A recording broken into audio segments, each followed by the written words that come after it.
Hi, everybody. Welcome. I'm your host, Binary Mouse, and we have another truly fantastic story to share with you. Our special guest storyteller will carry us beyond the edge of our imaginations into a digital fantasy land built especially for you. Watch, listen, and enjoy!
It looked like a good thing. But wait till I tell you. We were down south in Alabama, Bill Driscoll and myself, when this kidnapping idea struck us. There was a town down there as flat as a pancake and called Summit. Bill and I had about $600. We needed just $2,000 more for an illegal land deal in Illinois. We chose for our victim the only child of an influential citizen named Ebenezer Dorset. He was a boy of 10 with red hair. Bill and I thought that Ebenezer would pay a ransom of $2,000 to get his boy back, but wait till I tell you. About 2 miles from Summit was a little mountain covered with cedar trees. There was an opening on the back of the mountain. We stored our supplies in that cave. One night, we drove a horse and carriage past old Dorset's house. The boy was in the street throwing rocks at a cat on the opposite fence. "Hey, little boy," says Bill, "would you like to have a bag of candy and a nice ride?" The boy hits Bill directly in the eye with a piece of rock. That boy put up a fight like a wild animal, but at last we got him down in the bottom of the carriage and drove away. We took him up to the cave. The boy had 2 large bird feathers stuck in his hair. He points a stick at me and says, "Ha, paleface, do you dare to enter the camp of Red Chief, the terror of the plains?" "He's all right now," says Bill, rolling up his pants and examining wounds on his legs. "We're playing Indian. I'm old Hank, the trapper, Red Chief's captive. I'm going to be scalped at daybreak by Geronimo. That kid can kick hard." "Red Chief," says I to the boy, "would you like to go home?" "Oh, what for?" says he.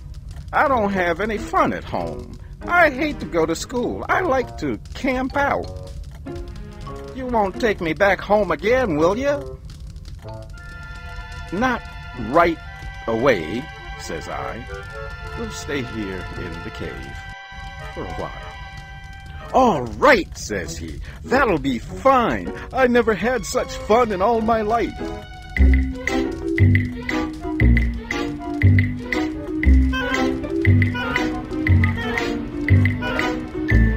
We went to bed about 11 o'clock. Just at daybreak, I was awakened by a series of terrible screams from Bill. Red Chief was sitting on Bill's chest with one hand holding his hair. In the other, he had a sharp knife. He was attempting to cut off the top of Bill's head based on what he had declared the night before. I got the knife away from the boy, but after that event, Bill's spirit was broken. He lay down, but he never closed an eye again in sleep as long as that boy was with us. "Do you think anybody will pay out money to get a little imp like that back home?" Bill asked. "Sure," I said. "A boy like that is just the kind that parents love. Now, you and the chief get up and make something to eat while I go up on the top of this mountain and look around." I climbed to the top of the mountain. Over toward Summit, I expected to see the men of the village searching the countryside, but all was peaceful. "Perhaps," says I to myself, "it has not yet been discovered that the wolves have taken the lamb from the fold." I went back down the mountain. When I got to the cave, I found Bill backed up against the side of it. He was breathing hard, with the boy threatening to strike him with a rock. "He put a red-hot potato down my back," explained Bill, "and then crushed it with his foot. I hit his ears." "Have you got a gun with you, Sam?" I took the rock away from the boy and ended the argument. "I'll fix you," says the boy to Bill. "No man ever yet struck the Red Chief but what he got paid for it. You better be careful." After eating, the boy takes a leather object with strings tied around it from his clothes and goes outside the cave, unwinding it. Then we heard a kind of shout. It was Red Chief holding a sling in one hand. He moved it faster and faster around his head. Just then I heard a heavy sound and a deep breath from Bill. A rock, the size of an egg, had hit him just behind his left ear. Bill fell in the fire across the frying pan of hot water for washing the dishes. I pulled him out and poured cold water on his head for half an hour. Then I went out and caught that boy and shook him. "If your behavior doesn't improve," says I, "I'll take you straight home. Now, are you going to be good or not?" "I was only funnin'," says he. "I didn't mean to hurt old Hank, but what did he hit me for? I'll behave if you don't send me home." I thought it best to send a letter to Old Man Dorset that day, demanding the ransom and telling how it should be paid. The letter said, "We have your boy hidden in a place far from Summit. We demand $1,500 for his return. The money to be left at midnight tonight at the same place and in the same box as your answer. If you agree to these terms, send the answer in writing by a messenger tonight at 8:30.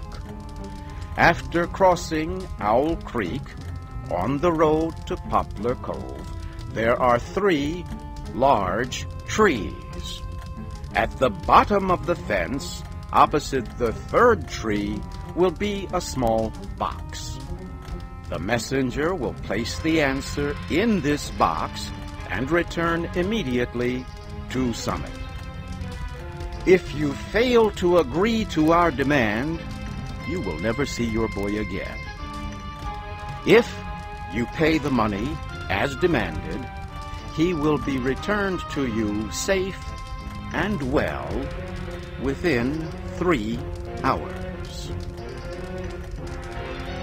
I took the letter and walked over to Poplar Cove. I then sat around the post office and store. An old man there says he hears Summit is all worried because of Ebenezer Dorset's boy having been lost or stolen. That was all I wanted to know. I mailed my letter and left. The postmaster said the mail carrier would come by in an hour to take the mail on to Summit.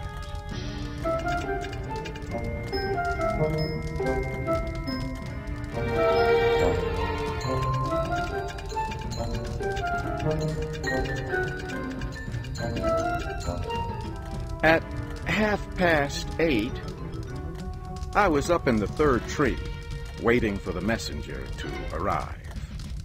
Exactly on time, a half-grown boy rides up the road on a bicycle.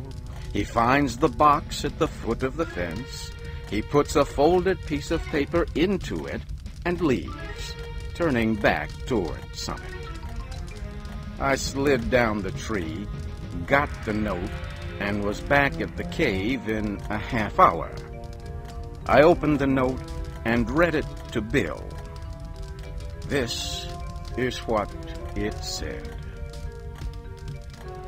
Gentlemen, I received your letter about the ransom you asked for the return of my son.